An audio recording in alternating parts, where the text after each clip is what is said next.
जय हिंद बच्चों। तो हम आपके लिए प्री बोर्ड परीक्षा क्लास 10th का मैथ्स का क्वेश्चन पेपर लेकर आए हैं। यह क्वेश्चन पेपर आपके प्री बोर्ड एग्जाम और फाइनल एग्जाम के लिए इंपॉर्टेंट है, तो आप लोग इस प्रश्न पत्र को पूरा एंड तक देखिएगा और इसी तरह क्वेश्चंस को आप लोग अपनी एग्जाम के लिए प्रैक्टिस करिएगा, जिससे आपका बोर्ड एग्जाम अच्छे से हो सके, साथ में प्री बोर्ड एग्जाम भी अच्छे से कवर हो सके। तो चलिए आज की क्लास शुरू करते हैं। उससे पहले अगर आप चैनल पर पहली बार आए हैं तो आप चैनल को सब्सक्राइब कर लीजिए, क्योंकि आपको यहाँ पर इसी तरह के pre board exam, half yearly, final exam की क्वेश्चन पेपर का सोल्यूशन मिल जाता है, जो आपके एग्जाम के लिए इंपॉर्टेंट होता है। साथ में आप लोग टेलीग्राम व्हाट्सएप ग्रुप ज्वाइन कर लीजिएगा, उसकी लिंक आपको डिस्क्रिप्शन में मिल जाएगी। तो सबसे पहले यहाँ पर जो हमारा पेपर है वो 70 नंबर का आता है। 30 नंबर आपको यहाँ पर प्रैक्टिकल में दिए जाते हैं। तो सबसे पहले आता है खंड का बहुविकल्पीय प्रश्न, जो कि हमारा 20 अंक का होता है, जिसमें हमारे 20 ओमार बेस्ड ऑब्जेक्टिव क्वेश्चंस होते हैं। तो सबसे पहले हम लोग उनको देखेंगे। इसके बाद हम लोग अपने रिटन क्वेश्चंस को कवर करेंगे। जैसे यहाँ पर पहला क्वेश्चन हमको दिया गया है, बहुपद एक्स स्क्वायर माइनस का 2x-3 के शून्यांक हैं। यानी कि शून्यक निकालने हैं तो शून्यक आप लोग निकाल सकते हैं, गुणनखंड मेथड से निकाल सकते, धराचार सूत्र से निकाल सकते हैं, किसी भी मेथड से आप लोग निकाल सकते हैं। जैसे यहाँ पर दिया एक्स स्क्वायर माइनस का 3x माइनस का 3, यानी कि देखो क्या होना चाहिए, जोड़ने पर आना चाहिए क्या माइनस के 3, और गुणा करने पर आना चाहिए आपका माइनस का 3। ठीक है, तो यहाँ पर ऐसे हम लोग कर सकते हैं, क्या कर सकते हैं, ऐसे कर सकते हैं एक्स स्क्वायर माइनस का 3x प्लस का x, जोड़ेंगे तो माइनस का 2x आएगा और गुणा करेंगे तो माइनस का 3 आएगा इक्वल टू 0। तो यहाँ से x कॉमन लेंगे तो x माइनस का 3 आएगा। यहाँ से क्या करेंगे, यहाँ से क्या करेंगे, देखो यहाँ पर यहाँ से x कॉमन ले लिया, ठीक है। यहाँ से 1 कॉमन लेंगे तो यहाँ से आपका x माइनस का 3 बचेगा, ठीक है, बराबर 0। तो यहाँ से हो जाएगा x प्लस 1 और इधर हो जाएगा x माइनस का 3 बराबर 0। तो यहाँ से x बराबर आएगा आपका 3 और आ जाएगा माइनस का 1। x बराबर 3 कामा माइनस के 1। अगर हम लोग ऑप्शन देखें तो ऑप्शन यहाँ पर आपका जो है सा वाला, यानी कि ऑप्शन नंबर यहाँ पर आपका सी वाला करेक्ट हो जाएगा, ठीक है। इसके बाद नेक्स्ट क्वेश्चन है, समीकरण 5x स्क्वायर माइनस का 3x यहाँ पर कर लेंगे +2 इक्वल टू 0 के मूलों का योगफल होगा। तो इनके मूलों का योगफल का सूत्र आपको पता होगा, अल्फा प्लस बीटा बराबर क्या होता है, माइनस के b अपॉन ए। यहाँ पर b की वैल्यू रख देंगे, यहाँ पर a की वैल्यू रख देंगे। तो राइट आंसर यहाँ पर हमारा आ जाएगा 3/5। क्या आ जाएगा, 3/5 आ जाएगा, यानी कि ऑप्शन नंबर यहाँ पर आपका जो है ए वाला यहाँ पर करेक्ट हो जाएगा, ठीक है। इसके बाद है, यदि समीकरण के एक्स माइनस के 5y इक्वल टू 2 तथा 6x plus 2y equal to 7 के कोई हल ना हो। कोई हल ना होने का मतलब क्या है कि जो आपका जो रेखाएं हैं वो समांतर है।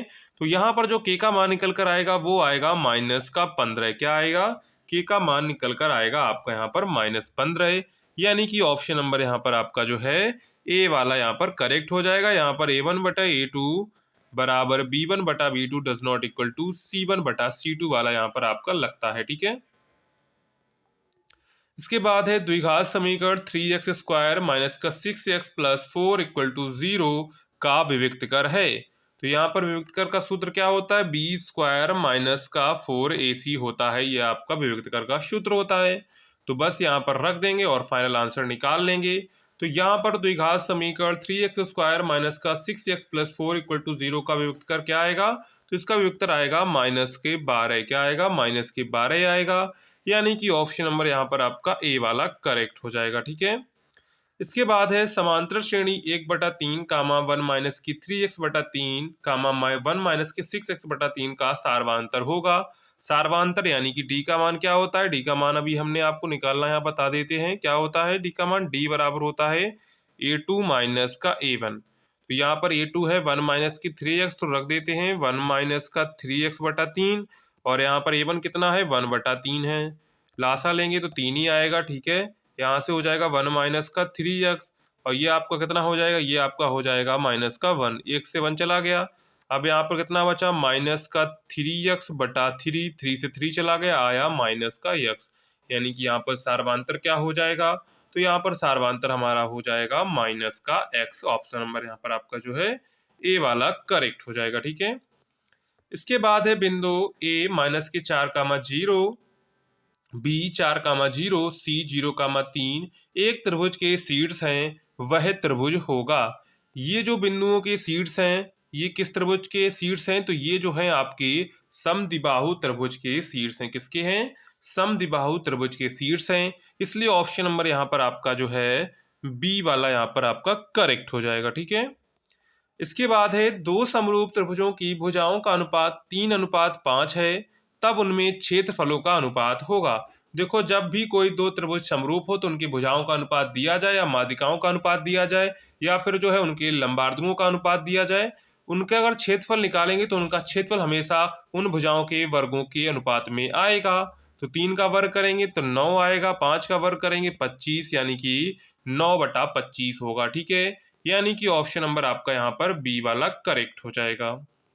नेक्स्ट है त्रिभुज एबीसी तथा डीईएफ में एडी बटा डीई। यहाँ पर देखिए एडी नहीं होगा, यहाँ पर एबी होगा। क्या होगा? एबी, क्योंकि एबीसी, यहाँ पर डी तो कहीं है ही नहीं।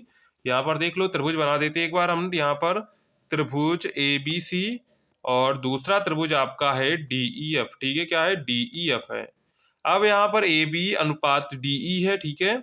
और बीसी अनुपात यहाँ पर एफई है। बीसी अनुपात क्या है? बीसी अनुपात है यहाँ पर आपका D E F, F E है। ठीक है, ये है D E F, F E है, ये है। यानी कि जब इन दो भुजाओं का अनुपात हमको बराबर दिया गया, जब इसके बीच का कोण अगर बराबर होगा तो ये दोनों त्रिभुज समरूप होंगे। इसलिए कोण बी बराबर कोण ई हो जाएगा। यानी कि ऑप्शन नंबर यहाँ पर आपका जो है ए वाला यहाँ पर करेक्ट हो जाएगा, कोण बी बराबर कोण ई। नेक्स्ट है 5 सेंटीमीटर त्रिज्या के वृत्त के केंद्र से 13 सेंटीमीटर दूर खींची गई स्पर्श रेखा की लंबाई होगी। क्या है? 5 सेंटीमीटर वृत्त त्रिज्या के वृत्त के केंद्र से 13 सेंटीमीटर की दूरी पर। अब देख लीजिए, यहाँ पर कोई हम वृत्त बना लेते हैं। ठीक है। ये 5 सेंटीमीटर दूरी है, 5 सेंटीमीटर त्रिज्या, और यहाँ से 13 सेंटीमीटर की दूरी से जो है एक स्पर्श रेखा इस पर खींची गई है। इसकी लंबाई हमसे यहाँ पर पूछी गई है। ठीक है। अब यहाँ पर हमको पता है कि ये इसके साथ हमेशा क्या बनाता है? 90 डिग्री का कोण बनाता है। यानी कि यहाँ पर ये हमको कितना दे दिया? ये हमको दे दिएगा 13, ये हमको दे दिएगा 5। अगर देखो समकोण के सामने, तो ये कर्ण का काम करेगी, ये लंब का काम करेगी। ये कर्ण का काम करेगी, आधार का, ये लंब का काम करेगी। तो लंब बराबर क्या होता है? आधार कर्ण का वर्ग माइनस के आधार का वर्ग। कर्ण का वर्ग करेंगे तो 169 आएगा, इसका वर्ग करेंगे तो 25 आएगा, तो आएगा 144। यानी कि जो उसकी भुजा की लंबाई आ जाएगी, जो स्पर्श की लंबाई, स्पर्शी की लंबाई आ जाएगी, वो आ जाएगी 12, क्योंकि इसका अंडर रूट लेंगे तो आएगा 12। यानी कि ऑप्शन नंबर यहाँ पर आपका जो है बी वाला करेक्ट हो जाएगा। ठीक है, 12 सेंटीमीटर। इसके बाद है tan a बराबर √3, tan b बराबर 1/√3, तो tan a प्लस b का मान होगा। अब यहाँ पर देख लीजिए क्या लिखा है, tan a बराबर √3। इसका मतलब क्या होगा? इसका मतलब कि a की वैल्यू यहाँ पर क्या होगी? a की वैल्यू होगी 60 डिग्री, और यहाँ पर जो b की वैल्यू होगी वो 30 डिग्री। जुड़ के बन जाएगी tan 60 प्लस 30, यानी कि tan 90। और tan 90 की वैल्यू कितनी होती है तो आपको पता होगा। अगर इसको हम लोग तोड़ना चाहें तो साइन 90 बटा कॉस 90 में तोड़ सकते हैं। ठीक है। साइन 90 की वैल्यू कितनी होती? 1। और यहाँ पर जो है कॉस 90 की वैल्यू कितनी? 0, यानी कि इनफाइनाइट।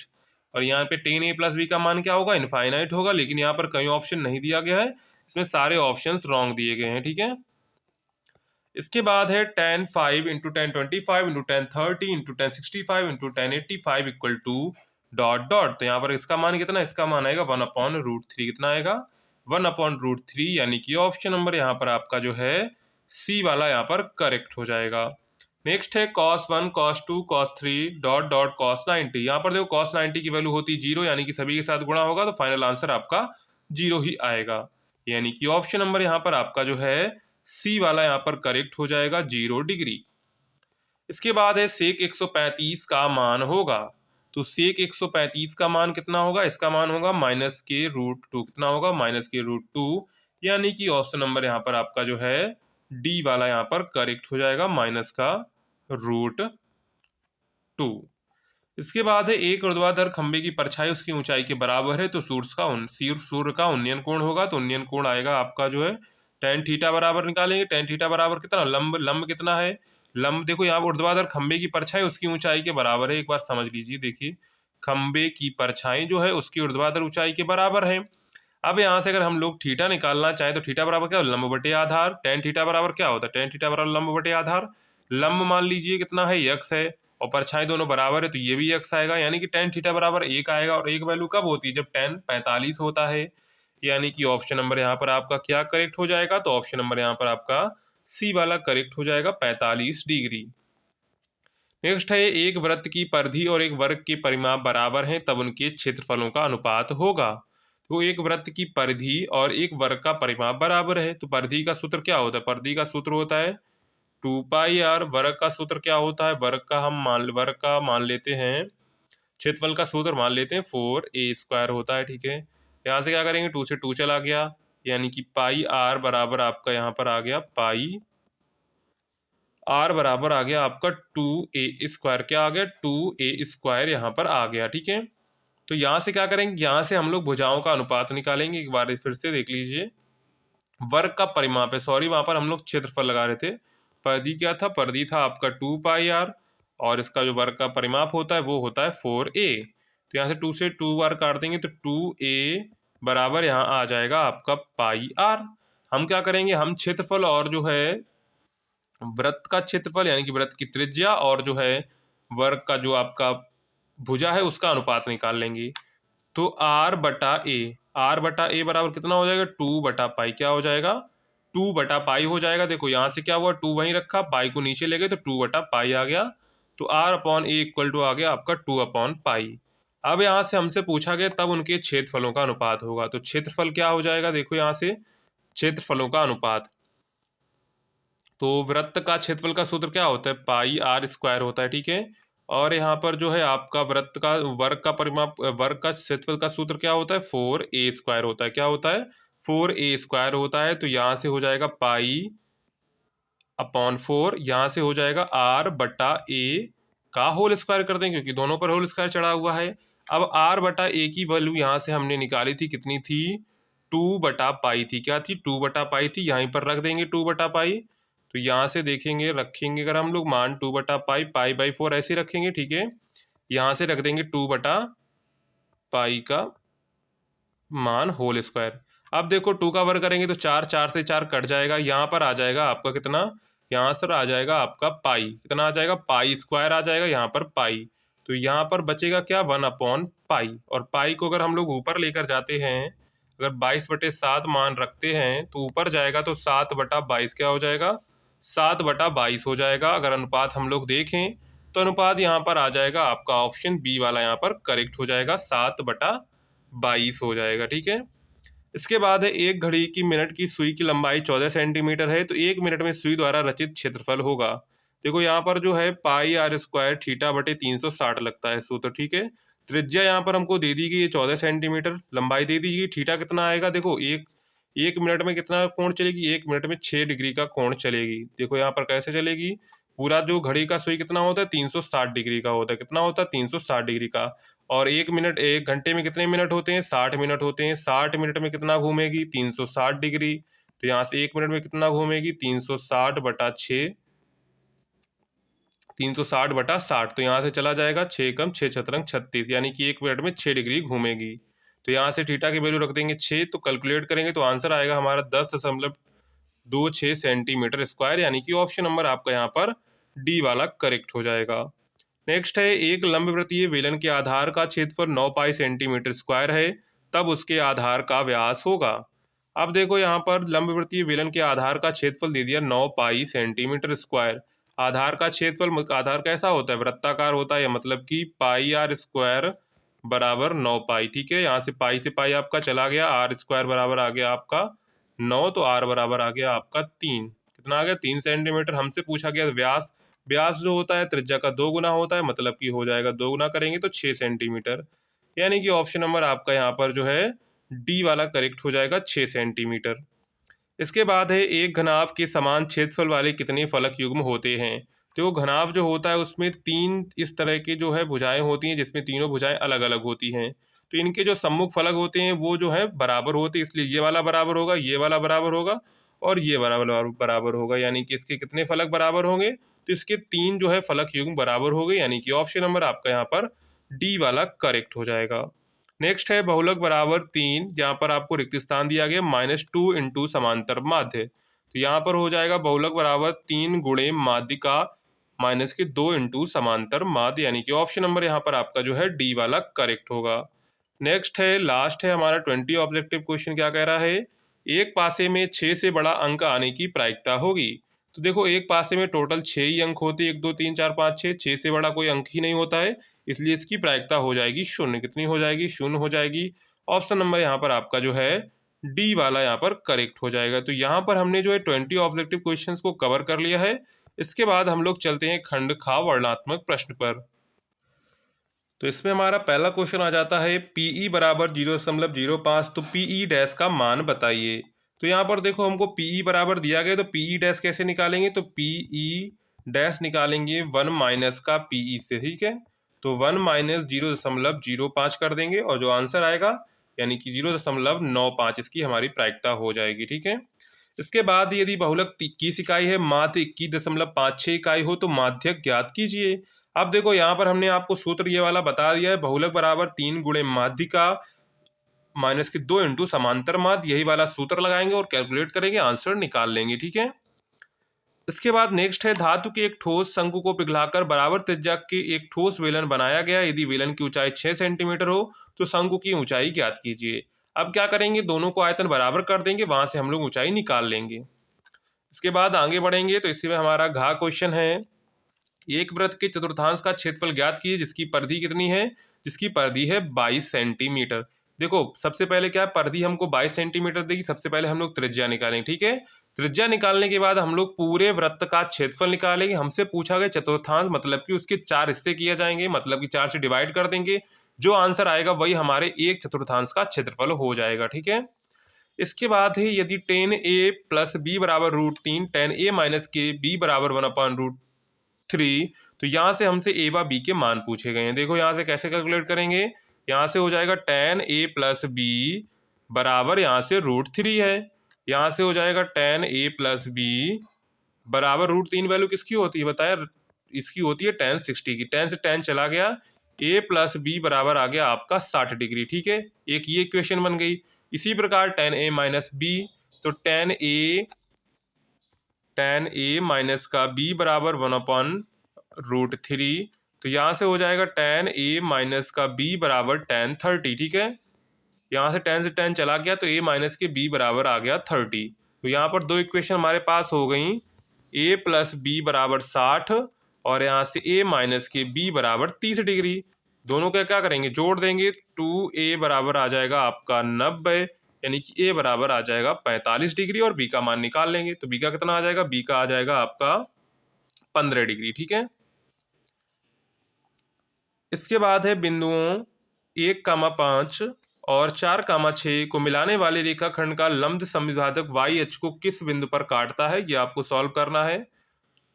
नेक्स्ट है, सभी खंड कीजिए। अब यहाँ पर आपको सिद्ध करना है 1/1 माइनस के sine theta plus 1/1 plus sine theta equal to 2 sec square theta. यहाँ पर क्या करेंगे, कंजुगेट का गुणा कर देंगे। कंजुगेट का मतलब कि इसमें गुणा करेंगे 1 प्लस साइन थीटा का, इसमें करेंगे 1 माइनस के साइन थीटा का, और हम लोग सॉल्व करेंगे, आंसर हमारा आ जाएगा 2 सेक स्क्वायर थीटा। इसके बाद इसी में आपका खा क्वेश्चन है, त्रिज्या 12 सेंटीमीटर वाली एक वृत्त की कोई जीवा केंद्र पर 120 डिग्री का कोण अंतरित करती है। संगत वृत्तखंड का आपको क्षेत्रफल यहाँ पर ज्ञात करना है। नेक्स्ट है, तीन घन जिसमें प्रत्येक का आयतन 14 सेंटीमीटर क्यूब है के संलग्न फलकों को मिलाकर एक ठोस बनाया गया है, इससे प्राप्त घनाभ का पृष्ठीय क्षेत्रफल ज्ञात कीजिए। यानी कि तीन घन है जिनको आयतन 14 सेंटीमीटर क्यूब है, संलग्न फलकों को मिलाकर एक ठोस बनाया गया है, मतलब कि तीन घन थे उनको जोड़कर हमने एक ठोस बनाया। ठोस बनाने के बाद जो है हमारा यहाँ पर घनाभ टाइप का बनेगा, क्योंकि हमने तीन घन मिला दिए। अब इस घनाभ का हमको पृष्ठीय क्षेत्रफल निकालना है। इसके बाद है, निम्नलिखित आंकड़ों का बहुलक ज्ञात कीजिए। ये आपको आंकड़े दिए गए, इनके आपको बहुलक निकालने हैं। इसके बाद इसी में आपका नेक्स्ट क्वेश्चन है, दो सिक्के एक साथ उछाले जाते हैं, कम से कम एक चित ऊपर आने की प्रायिकता क्या होगी। नेक्स्ट है इसी में आपका थर्ड क्वेश्चन। तो थर्ड क्वेश्चन क्या कह रहा है, एक थैले में 3 लाल और 5 काली गेंदें हैं, इस थैले में से एक गेंद याद अच्छा निकाली जाती है, इसकी प्रायिकता क्या है कि लाल हो। अब देखो यहाँ पर टोटल कितनी लाल है, टोटल कितनी गेंद है उसके अंदर 8, तो इसकी प्रायिकता हो जाएगी 3/8। लाल नहीं हो इसका मतलब कि काली होंगी, मतलब कि 5/8 हो जाएगी, ठीक है। बस ये इनकी दोनों की प्रायिकताएं हो जाएंगी। अथवा में अगर आपको ऊपर वाला नहीं आता है तो आप नीचे वाला कर सकते हैं, tan a/1 माइनस के cot a plus cot a/1 minus के tan a बराबर 1 प्लस सेक ए कॉसेक ए, ये आपको प्रूव करना है।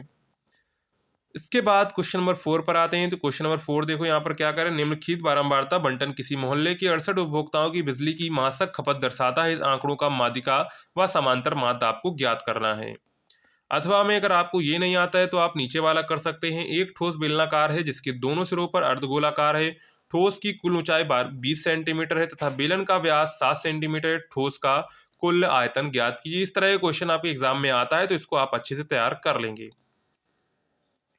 इसके बाद हमारा लास्ट क्वेश्चन बचता है, आंधी आने से एक पेड़ टूट जाता है और टूटा हुआ भाग इस तरह मुड़ जाता है कि पेड़ शिखर जमीन को छूने लगता है। इसके साथ 30 डिग्री का कोण बनाता है। पेड़ के पाद बिंदु की दूरी जहां पेड़ का शिखर जमीन को छूता है 8 मीटर है। पेड़ की ऊंचाई ज्ञात कीजिए।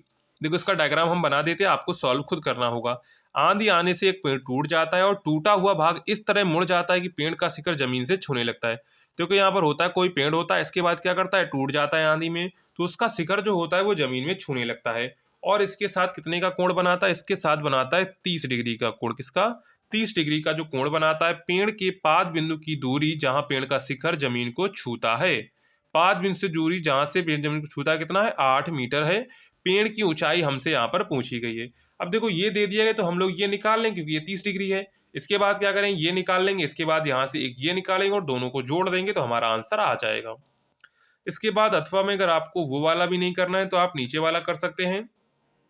4 सेंटीमीटर त्रिज्या वाले एक वृत्त के परिगत एक त्रिभुज एबीसी इस प्रकार खींचा गया है कि रेखाखंड बीडी और डीसी जिनमें से स्पर्श बिंदु डी द्वारा बीसी विभाजित है की लंबाई क्रमशः 8 सेंटीमीटर और 6 सेंटीमीटर है।